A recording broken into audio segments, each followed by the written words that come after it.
UP में नाराज मंत्री दिनेश खटिक ने अपने इस्तीफे में क्या कुछ कहा है।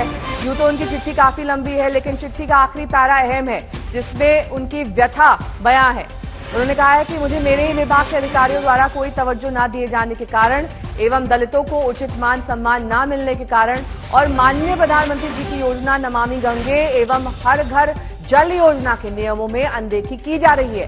मेरे विभाग में स्थानांतरण के नाम पर गलत तरीके से धन वसूली की गई। संज्ञान में आने पर जब मैंने विभागाध्यक्ष से इसकी सूचना मांगी तो अभी तक उनके द्वारा कोई कार्रवाई नहीं की गई है। जब विभाग में दलित समाज के राज्य मंत्री का कोई अस्तित्व ही नहीं है तो फिर ऐसी स्थिति में राज्य मंत्री के रूप में मेरा कार्य करना दलित समाज के लिए बेकार है। इन्हीं बातों से आहत होकर मैं अपने पद से त्यागपत्र दे रहा हूं।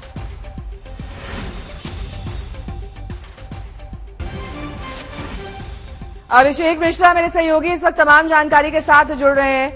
अभिषेक, देखिए, अब पत्र में ये तो साफ कर दिया गया कि वजह क्या है, लेकिन क्या अब मान मनोवल से वो मान जाएंगे, योगी जी उनसे बातचीत करेंगे? क्योंकि एक बार पहले वो मुलाकात कर चुके हैं, यानी कि जब बात नहीं बनी उसके बाद इस्तीफे की नौबत आई।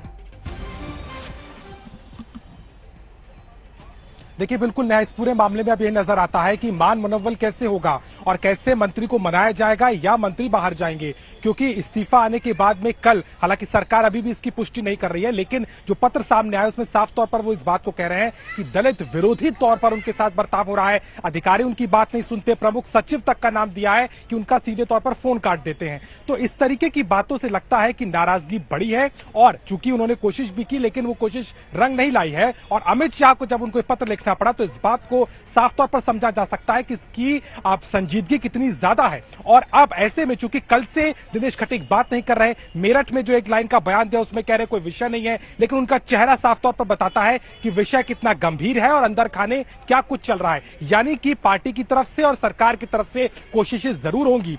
जितिन प्रसाद भी दिल्ली पहुंचे हुए हैं, आप ये भी देखना होगा कि क्या ये भी दिल्ली पहुंचेंगे या किस तरीके से इस पूरे मामले को कंट्रोल किया जाएगा। लेकिन एक बात साफ नजर आती है कि जिस मंत्रालय को लेकर के उन्होंने नाराजगी जताई है और राज्य मंत्री होने के बावजूद भी जिस तरीके से उनकी बातों को दरकिनार किया जा रहा है, वो एक बड़ा एलिगेशन है और कहीं ना कहीं सरकार को लेकर के कहीं ना कहीं एक जवाबदेही तय होगी। लेकिन फिलहाल के तौर पर जो चिट्ठी सामने आई है वो सीधे तौर पर उनकी सारी साफ होती हैं कि जो विभाग उनके अंडर आता है उसमें किस तरह की अनियमितताएं हैं, अफसर उनकी बात नहीं सुन रहे हैं, उनकी खुद अनदेखी की जा रही है। अब इसमें डैमेज कंट्रोल की गुंजाइश कहां बची है?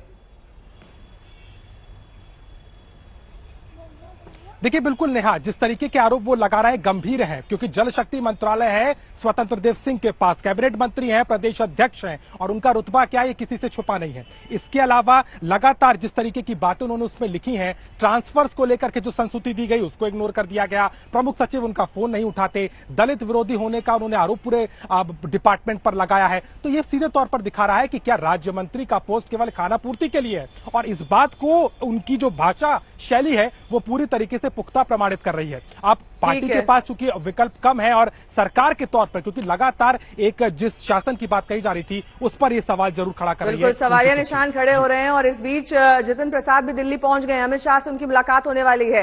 हिमांशु मिश्रा मेरे सहयोगी जुड़ गए हैं। हिमांशु, देखिए, जब छात्र को अपनी टीचर से नाराजगी होती है तो पहले टीचर से शिकायत की जाती है, वहां नहीं बात बनती तो प्रिंसिपल के पास पहुंच जाते हैं। अब यही कुछ हुआ है जितिन प्रसाद के साथ, सीधे पहुंच गए अमित शाह के घर।